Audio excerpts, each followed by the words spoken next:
Hey guys, I just want to kind of share my feelings with Big Papi going into the Hall of Fame.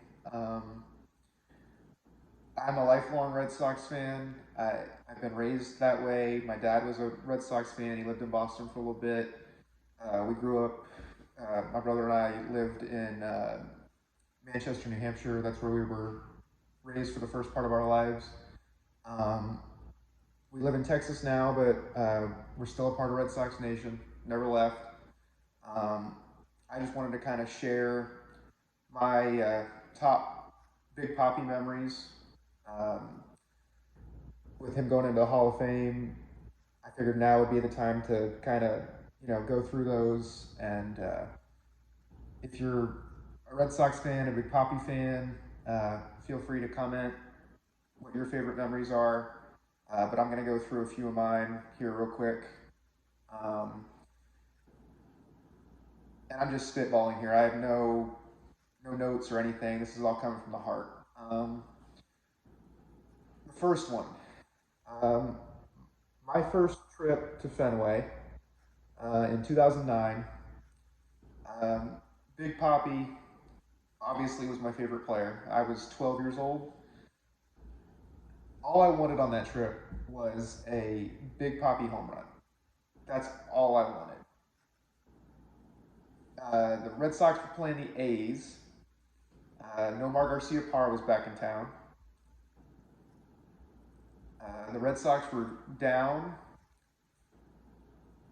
I don't remember the exact score, but I just remember that they were down. And Big Papi comes up in, I want to say, the seventh inning. And it's his last at bat. I know it's his last at bat. So I'm thinking, please, if there's any time to do it, please, Papi, hit a home run right now. Sure enough, he hits a ball to deep center field. I have no idea if it's gone or not. I just get up. I'm looking at it. I'm like, get out of here. Get out of here. Get out of here. Sure enough, it leaves. It gets over the center field wall. Um, I stand up. I'm screaming, yelling, high fiving random people around me. I think at one point I hugged my brother. I was jumping up and down with him. He had no idea what was going on. Uh, and then I pulled him away. I'm like, hey, Papi just hit a homer. And he started screaming with me. But, knowing that that was one thing that I wanted, the one thing that I could have wanted in Boston, in my trip to Boston, happened. And I was 12, so you can imagine how I felt. Um, Number two, this is kind of just a quick one. Um, 2013, obviously everybody knows what happened in 2013, the Boston Marathon bombing. Big Papi was a very instrumental piece in that team.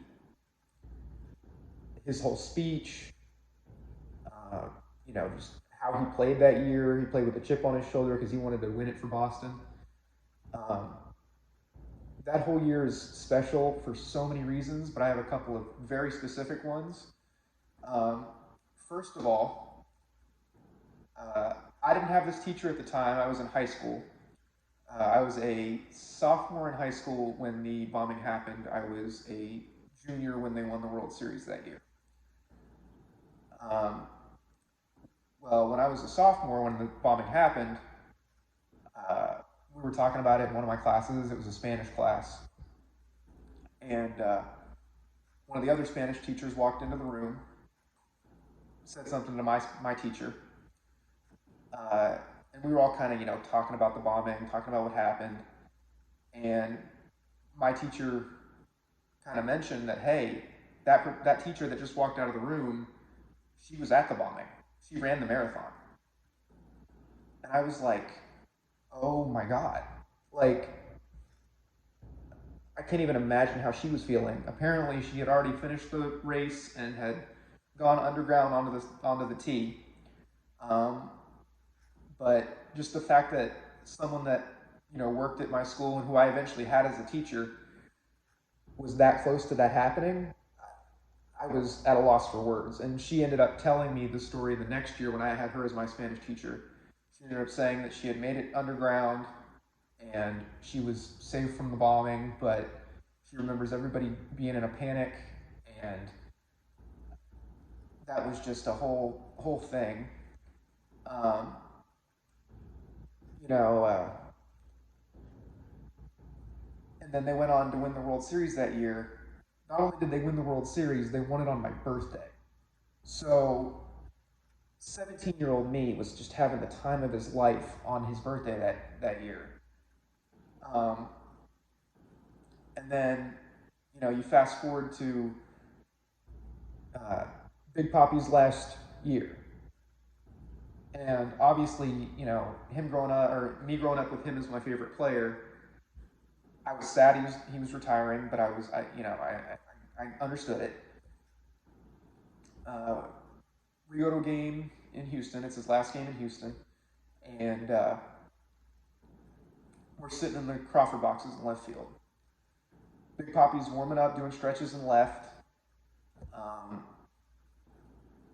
we had a sign that said, "I think farewell, Big Papi," or something like that, and we're getting up, screaming, "Big Papi, look over here! Look over here! Look over here!"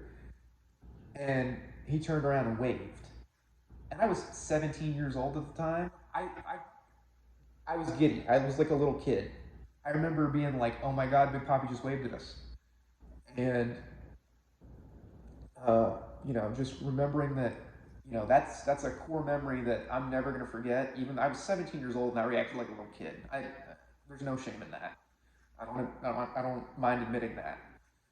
Um, and then another one I've got. I remember uh, I worked 3 MLB Fan Fests from 2016 to 2018 for All Star Week. The last one I worked was in DC in 2018. Um, Big Papi just showed up one day. I was off shift, um, walking around with my brother and my dad, and um, Big Papi, walked in, and there was a huge crowd. We had no idea what was going on. Um, and then I look, and sure enough, I see Papi, and I'm like, "Oh my God!" I look at my dad, and I'm like, "Papi's here." And there's a big crowd forming around him. I didn't get anywhere near him, but I got a mini Coke can that said "Share a Coke with Big Papi." Um, but that was just a kind of cool experience because I wasn't expecting Papi to be there. He just kind of showed up, and for me that was just a cool moment. Um, Big Papi's a big reason I got into baseball. I started baseball, T-ball 2002, 2003. I think I played machine pitch for a little bit. And then 2004, I really got into machine pitch and then kid pitch shortly after that. But I don't think if I didn't, watch Papi play, I don't think I would have really gotten into baseball. Obviously, about the time I started playing, the Red Sox broke the curse, and 04 was a big year for them. But I owe a lot to Big Papi for helping me get into baseball. Um, there's so many emotions. I'm tearing up just talking about Big Papi. He's my favorite player to ever play for the Red Sox. I have so much love for him. I, everything he did for Boston, I can't put into words how much it meant. There's so much that, you don't realize it until after they retire, and you're like, "Oh my God, he won us, you know, 3 World Series, and he tore it up in the playoffs." And just looking back on that and realizing that, I was able to sit there and watch him win 3 World Series after us not winning a World Series for 86 years. My grandfather was born after the 1918 World Series and died well before '04. Never saw the Sox win it. So to see Big Papi come in and help us win 3 World Series was just it hit my heart. I'll never forget Papi. I'll always love him, and I'm so happy he made the Hall of Fame, especially first ballot. Um, any Red Sox fans, if you have any specific memories of Papi, uh, please feel free to comment. Uh, I love hearing stuff about him. He's always going to be my favorite player. I think I'm tearing up, like I said, just talking about him. Uh, there's so much that I just can't even think about right now. There's so many memories that it's tough to think of them all. But if you have any memories that you want to share, please comment them. I'll leave my social medias in the description so you guys can reach me if you want to, kind of share it on a different platform. But um, I just wanted to share some memories and see if anybody else had some memories that were similar with Papi, and hope you guys enjoyed. Thank you.